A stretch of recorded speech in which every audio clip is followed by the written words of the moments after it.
There are strong reports that the former factional chairman of the Labour Party, Lamidi Apapa, has reconciled with the chairman of the Labour Party, Julius Abure, after 1 year of leadership tussle to lay claim of the party leadership. Julius Abure, who has fell out of favour with the Nigeria Labour Congress following a contentious national conference that was held in Anambra State that returned him and his loyal members of the National Working Committee. Despite the series of picketing at the Labour Party Secretariat nationwide and other threats by the unionists amid calls for an expansive and inclusive convention that will start from the grassroots, Abure did not budge. This action, however, has subsequently compelled the NNC Political Commission to void a new leadership and set up a transition committee, saddled with the task of engaging stakeholders of the party and conducting a fresh convention in 90 days. With all this happening, Abure has now felt the urgent need to close round with the Lamidi Apapa's faction following the open revolt and media war from its presidential candidate Peter Obi, as well as the pressure from the LNC. Lamidi Apapa's spokesperson Abure confirmed the development that they are working together with Julius Abure to present an opposition to Peter Obi. He has this to say, in quotes, "We are together to stop all those political hawks from taking over our party. We thought that the LNC were fighting for a just cause, but it's very obvious they only want to take over our party and we are not going to accept that. We in the Lamidi Apapa group are not lawbreakers like those who supported Abure in disobeying the court order. I have said this several times on air. It was because of the threat that Abure extended an olive branch for all of us to bond together. It was obvious that these people were not only with him to fight us but to take over the control of the party. So we cannot be outside and allow some people to take over our party.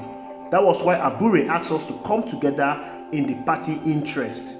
We are here to fight those people who want to use the Labour Party to foment trouble and destabilize the country. That is what we are against. Nobody is contesting or running for any election now. We know the next race is in 2027.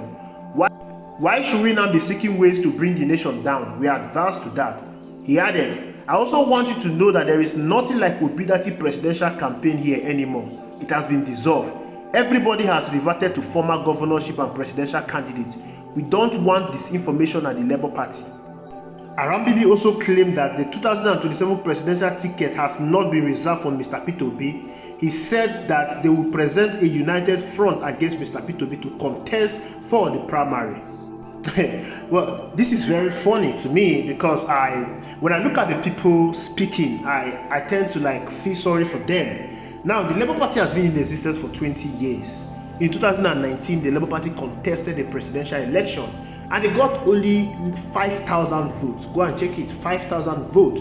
Now, Arambidi, Lamidi Apapa, Julius Abure, they've all been in the Labour Party. Nobody know about them. Nobody has ever heard about the name Arambidi, Julius Abure. Nobody, until Mr. Peter Obi went into the Labour Party after he left the PDP in 2022. When he left the PDP and joined the Labour Party, that's when Labour Party became known in the national scheme of things. That is when you see a lot of persons start going to the Labour Party to buy tickets. That's why you now see the Labour Party then have close to 40 members in the National Assemblies, not counting those in the State House of Assemblies and the governor. And of course, Peter Obi would have won the election if not because of the corruption in the judiciary and INEC. So Peter Obi brought the whole glamour into the Labour Party. The Labour Party was a party that was living in obscurity. The Labour Party was a party that was mostly being used as a placeholder by politicians. The Labour Party was not a party that should be taken serious for any kind of national politics. Whatever the Labour Party is today, Peter Obi gave the Labour Party that name. Before now, the Labour Party, yes, they have offices in some part of the country, but these offices were abandoned. Some of them were dilapidated. With the presence of Mr. Peter Obi in the Labour Party, the obedient and many well-meaning Nigerians donated their buildings to the Labour Party. This building was being used for campaign office in the Labour Party. The national office of the Labour Party that is being used today in Abuja was donated because of Mr. Peter Obi. So many people sponsored the Labour Party, pushing money into the Labour Party because of Mr. Peter Obi. Without Mr. Peter Obi in the Labour Party is nothing but carcass. Labour Party will go back to obscurity. If Peter Obi should leave the Labour Party today, the Labour Party will go to immediate obscurity. And the truth is, even Alex Oti, the governor, will leave Labour Party. The National Assembly members will leave Labour Party.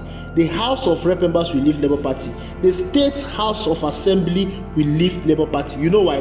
Because none of these people, none of these persons can win election without Mr. Peter Obi, except Alex Oti, who has proven to be reliable, and Abia State people will always vote for him, irrespective of the party he is. So it was the wave of Mr. Peter Obi that made most of these people to win election.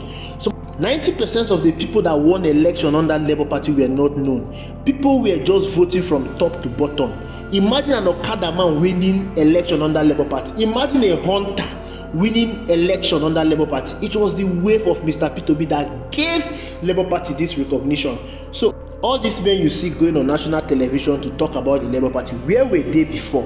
What have been their contribution to making the Labour Party a national party? If not for Mr. Peter Obi, you would not have heard their voice. You wouldn't have known that any of them exist. The only reason why they are talking today is because of the money that have come into the Labour Party. So much money came into the Labour Party during the last election, and this money has turned away their head. That is why you see them talking. They are all talking because they want to have a stake of that money.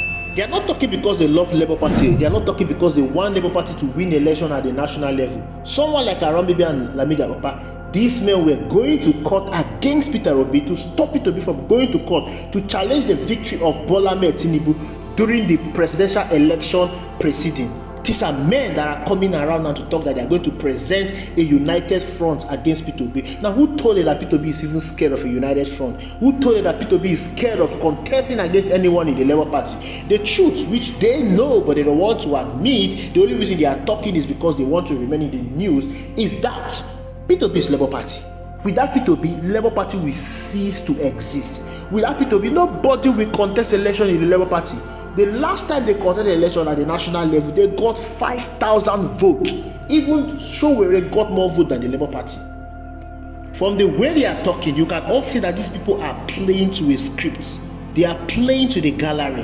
And it's quite unfortunate that Julius Abure is being used to propagate all these things. He was someone that was not known. Peter Obi made him who he is today. And Peter Obi has defended him all through and all through. Peter Obi has never spoken against the Labour Party. Even when journalists have tried to get things from him that we will use against the Labour Party, he has maintained his stance that the issues in the Labour Party will be resolved. That Labour Party, the issues in the Labour Party is not bigger than the issues in other political parties. That Labour Party will be resolved and Labour Party will become a national party. He has maintained his word that he remained a Labour Party leader and he will remain a Labour Party. He has maintained his stand that he will contest in the Labour Party.